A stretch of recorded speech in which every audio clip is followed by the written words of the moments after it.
Let me tell you something strange about people who value silence more than opinion.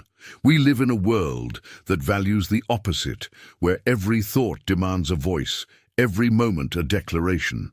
Maybe you're one of them, the one who listens more than speaks, who observes rather than asserts. And maybe no one has ever truly explained to you why, in a rush of words, you find your quiet strength. If you want to understand what you feel without labels and find words to explain yourself without justifying, subscribe. Here we translate psychology into relief, not diagnosis. The world calls this quietude a weakness, an eccentricity, perhaps even a social awkwardness. But what if it's the opposite? What if valuing silence more than opinion is a quiet form of profound self-control, a deep inner clarity, or an unshakable freedom? Maybe it's a subtle sensitivity, an intense introspection that allows you to perceive truths others miss. Perhaps it's a radical inner congruence, an energetic protection of your most precious thoughts, or a rare form of emotional maturity that others mistake for something else entirely. It's a strength that doesn't demand applause but simply is. We live in a culture that rewards the opposite, doesn't it? Where presence has become nothing less than performance, and silence, in this constant hum of digital and verbal noise, feels like a profound absence. You might feel the pressure of social comparison, the weight of self-presentation, the relentless pull of dopamine from external validation, urging you to speak, to react, to contribute. It's a kind of social fatigue, isn't it? But maybe the real noise isn't the world's clamor, but the internal exhaustion of having to perpetually show yourself to merely exist, to prove your worth through constant output. The demand to have an immediate opinion, to always be ready with a witty remark or a definitive statement, can feel like a cage. Psychologists sometimes call this an internal locus of control. It's the ability to derive your value, your sense of self, from within yourself, rather than from the shifting tides of external approval or the fleeting dopamine cycle of instant rewards. In other words, it's knowing how to exist fully, authentically, without needing to be seen or heard, without needing to assert your presence in every moment. It's not avoidance.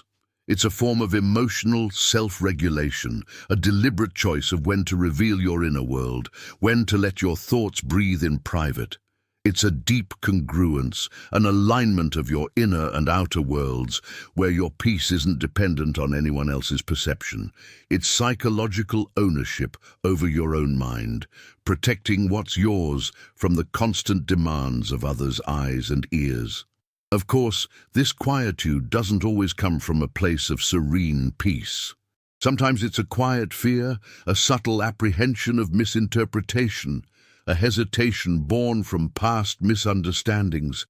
Sometimes it's a defense, a protective shell against a world that demands too much, too quickly, or that simply isn't ready for the depth of your insights. And that's okay, isn't it? Because even that fear, that defense, at its core, is a form of profound self-care, a quiet way of tending to your own delicate inner landscape. It's a recognition that not every battle needs to be fought, not every silence needs to be filled. Avoiding the constant noise of opinions isn't isolation, it's a deep mental hygiene, a way to purify your thoughts and preserve your energy. Speaking less isn't coldness. It's a profound emotional maturity, a recognition that not every thought needs utterance, that true wisdom often resides in observation. Staying home within your own mind isn't giving up on the world. It's coming home to yourself, to the truest, most unfiltered version of you, where clarity can finally emerge. Perhaps you know someone like this, or maybe you are them. A person who once tried to follow the social norm, to always have an opinion ready, to fill every silence with words. They tried to be present in every conversation, to contribute to every debate, and felt an emptiness, an exhaustion that seeped into their very bones. Their inner world felt fractured, their thoughts scattered by the need to always perform. But when they finally accepted their own rhythm, their preference for listening, for observing, for allowing thoughts to mature in the quiet, they found a real emotional benefit. They discovered a profound sense of inner peace, a clarity that had been obscured by the pressure to perform. It wasn't about being silent to disappear. It was about being silent to truly be, to reconnect with a self that had been waiting patiently. This reconnection isn't always easy to maintain in a world that pulls you outwards, that constantly demands your voice. It's a delicate balance, this art of choosing. It's not about closing off your heart or building impenetrable walls against human connection. No, it's far more nuanced than that. It's about a conscious, deliberate choice of when to open yourself, when to share the quiet treasures of your inner world, and when to hold them close, allowing them to ripen in the sacred space of your own mind. It's a form of profound discernment, a wisdom that understands your own energetic boundaries.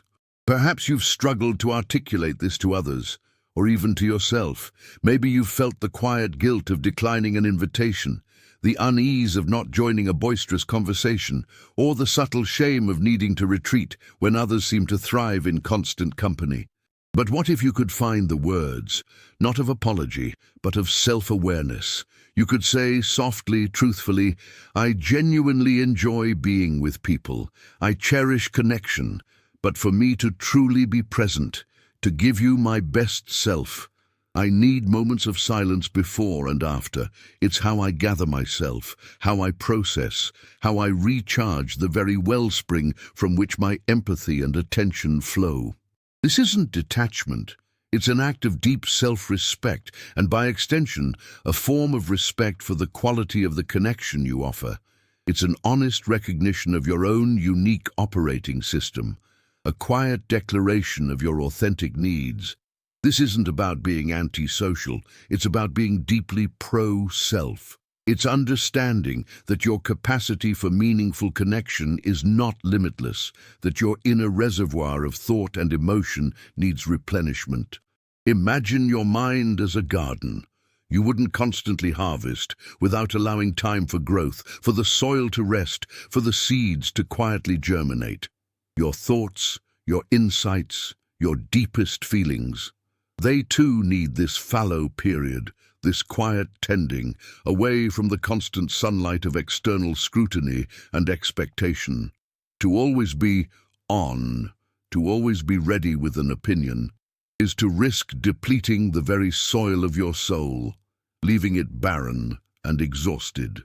This quiet choosing is a radical act in a world that demands constant output.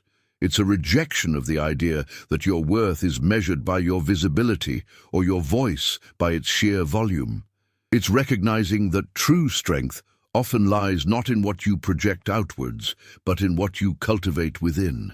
You are not defined by the conversations you dominate, but by the quiet insights you gather, the subtle patterns you observe, the profound empathy that blossoms in your solitude. Your influence might not be loud, but it is deep, a silent ripple that extends further than you know. This understanding also offers a language for your own internal monologue. When the world whispers or shouts for your attention, for your input, you can gently respond to that internal pressure. You can say to yourself, it's okay to observe now. It's okay to let this thought marinate. It's okay to not have an immediate answer, or even an opinion at all. This internal validation is crucial. It's the congruence we spoke of earlier, the alignment between your inner knowing and your outer expression, or your chosen lack thereof. It's giving yourself permission to exist authentically, without the need for external permission, without the constant demand for a verbal receipt of your presence. Think of it as setting internal boundaries, not just external ones. You are protecting your mental space, your emotional energy, your very capacity for deep thought and profound feeling. This isn't selfish, it's a necessary self-preservation that ultimately allows you to engage more meaningfully when you do choose to speak, when you do choose to connect. Your words, when they finally emerge from the quiet depths, carry a weight, a resonance that hurried, unfiltered opinions often lack. They are not reactive, they are considered. They are not just noise, they are echoes of a carefully tended inner world, a reflection of wisdom allowed to mature in silence. This quiet strength, this preference for silence, is a form of powerful presence. It's the person in the room who isn't speaking, but whose attentiveness creates a space for others to feel truly heard, truly seen. It's the one who doesn't rush to judgment, but allows understanding to unfold, gently, patiently. It's a quiet magnet, drawing people who crave depth, who are tired of the superficiality of constant chatter. They sense a different kind of energy in you, one rooted in stillness rather than agitation, in listening rather than asserting. So, when you feel that inexplicable pull towards quietude, that need to retreat, to simply be without the pressure of articulation, remember this: you are not opting out. You are, in fact, opting in to a deeper dimension of self. You are choosing to listen to the subtle whispers of your own soul over the clamor of external demands. You are cultivating a richness within that cannot be hurried, cannot be forced, and cannot be truly understood by those who haven't experienced its profound peace. Not every absence is emptiness. Sometimes it's precisely where the soul learns to breathe again, where it sheds the expectations of the world and remembers its own true rhythm. Maybe this quiet valuing of silence, this preference for introspection, isn't an escape from the world at all. Perhaps it is, instead, the most profound way back to yourself, to the core of who you truly are, unburdened by the need to perform or impress. It is where you learn to trust your own inner compass, to honor your own pace, to find your own unique form of influence, one that resonates with quiet power. What part of you has the world never quite understood, dismissed perhaps as shyness or aloofness, but that, in the profound quietude of your own being, you have learned to respect and cherish as your truest strength? This question lingers, a soft echo in your mind. It's a recognition of an inner landscape that the external world rarely sees, let alone truly validates. And it's in this space, this sacred interiority, that you learn to cultivate a different kind of power. The world might mistake your quietness for a lack of thoughts, a void where opinion should be, but you know it's a fullness, a fertile ground where thoughts are not rushed but allowed to mature, like fruit ripening slowly on a branch. You give yourself permission to not always have an immediate answer, to let understanding unfold in its own time. This is a radical act of self-trust in a culture that demands instant reactions, instant judgments. It's a quiet rebellion against the tyranny of the immediate, against the pressure to perform your intellect, your engagement, your very existence in real time.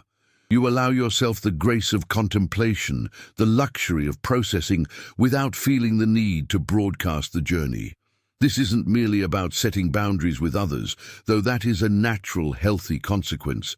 It's fundamentally about setting internal boundaries.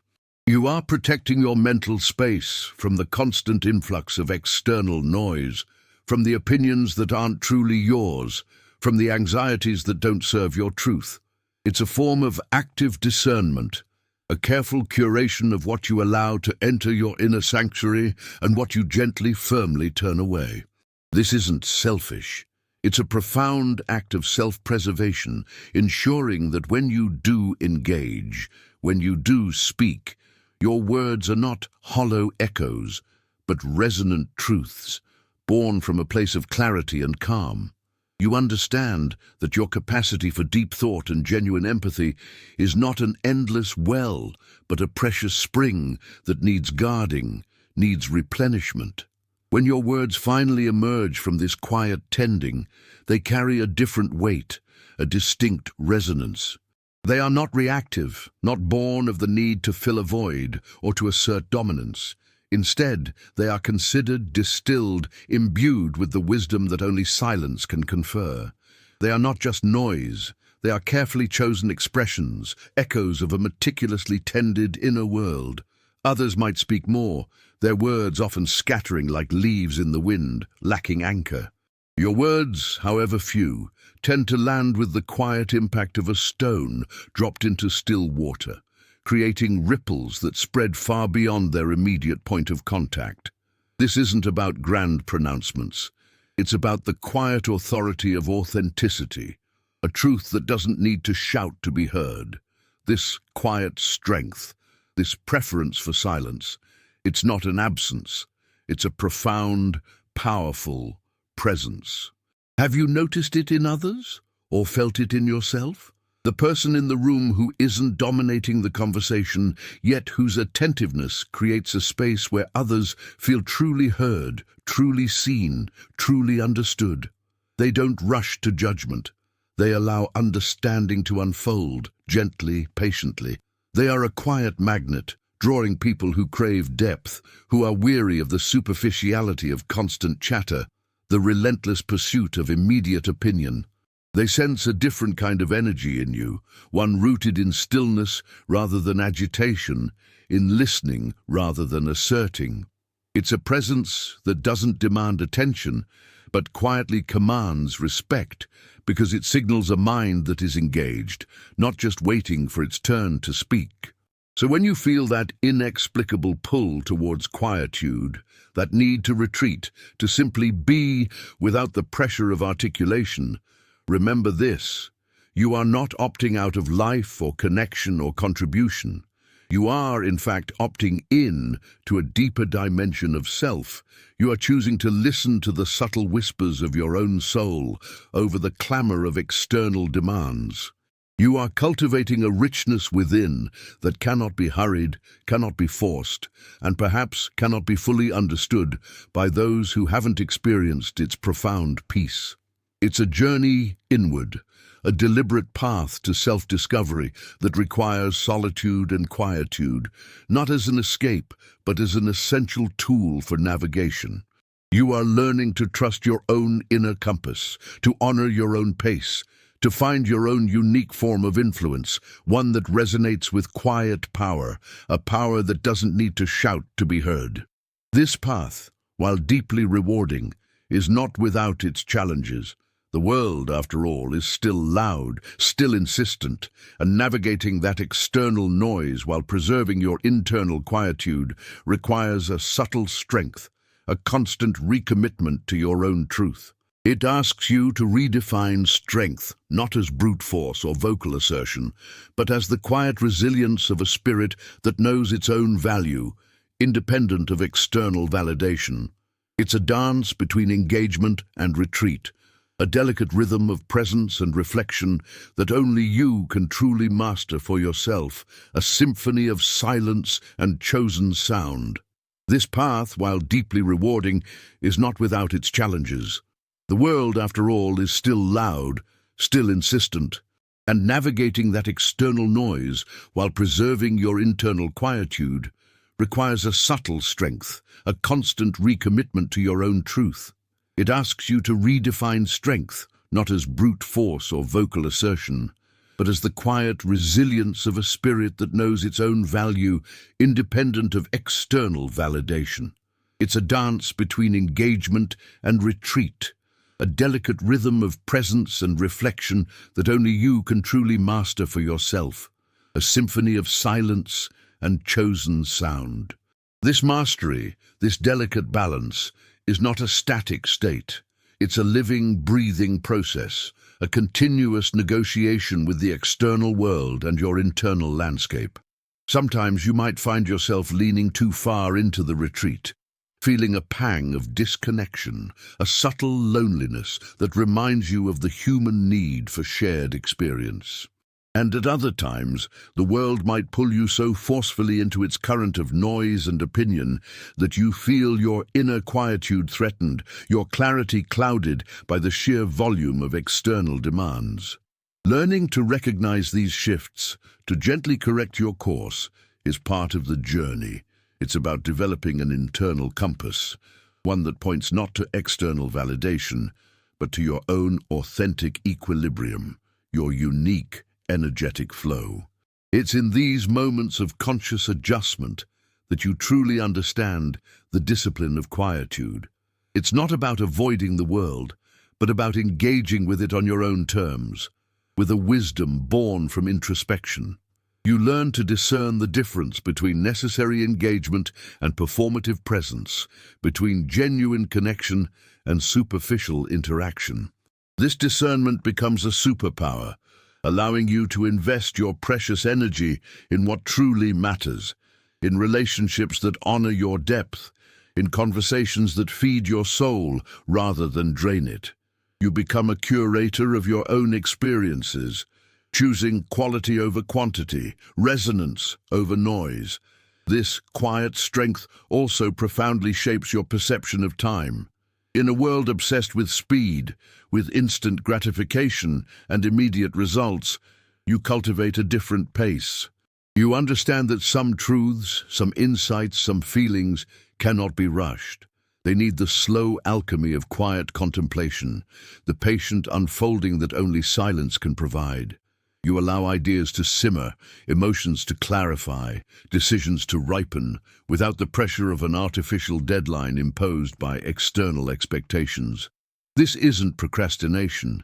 It's a profound respect for the organic process of understanding, a trust in the wisdom that emerges when given space to breathe. You learn that true productivity isn't always about doing more, but about doing meaningfully, from a place of considered intention. And in this unhurried space, a unique form of creativity often blossoms. When you're not constantly reacting, not always striving to formulate an immediate opinion, your mind is free to wander, to connect disparate ideas, to perceive patterns that others caught in the rush might miss. It's in the quiet interstices, the pauses between external stimuli, that the most profound insights often emerge. Your inner world becomes a rich tapestry, woven with threads of observation, reflection, and unarticulated understanding. This isn't creativity that shouts for attention, but one that quietly, persistently builds something authentic and enduring. It's the quiet hum of a mind truly at work, not just performing. Perhaps you've felt the subtle impact of this quietude on your relationships. You might have fewer acquaintances who thrive on constant banter, but deeper, more meaningful connections with those who appreciate genuine presence, who value a listening ear over a ready opinion. You offer a space of acceptance, a calm anchor in a chaotic world, simply by being present without needing to fill every void. Your silence becomes an invitation for others to speak their truths, to share their vulnerabilities, because they sense in you a rare capacity for non-judgmental understanding. You become a confidant, a quiet witness, whose presence is felt not through words, but through an almost palpable empathy that emanates from your stillness. This isn't about being aloof or detached. On the contrary, it's about a radical form of engagement, one that prioritizes depth over superficiality. It's about choosing to truly see and hear before you respond, allowing the full weight of another's experience to settle within you.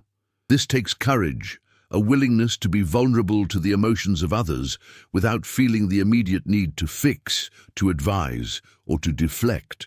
Your quietness, then, is not a barrier, but a bridge, allowing for a profound intimacy that hurried conversations often preclude.